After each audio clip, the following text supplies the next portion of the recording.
วัสดีครับเพื่อนๆเมื่อกี้นี่เดินมาไม่เห็นไข่นกอยู่นี่ไม่หูว่าไข่นกเนี่ยนกแต่แวดบ่นี่เนี่ยเขาว่ามีมอนมันนำมอนนกแต่แวดนี่ไข่มันนี่อันนี้บ่จักมอนมันนี่มอนมันนี่เขาว่านกแต่แวดมันมีมอนว่าท่านนี่อันนี้บ่จักนี่มอนมันนั่นนกแต่แวดนี่แมนไปแล้วเมื่อกี้นี่เสียงมันห้องผมเดินมาเห็นพอดีอยู่กลางทุ่งนานี่นกแต่แวดนะมีไข่มันนำมีมอนเขาว่ามันจะมีมอนนกแต่แวดนำนี่อันนี้บ่จักนี่นกนี่ไข่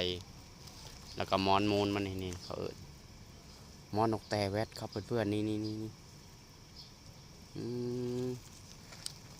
ยินแต่เขาว่าเนาะมาเห็นกับตัวเลยนี่มอนนกแต่แวดนี่โอ้หั่งมันหลังมันเห็นบ่เนี่ยไข่มัน7 ลูกพุ่นกับมอนมันนี่2 อัน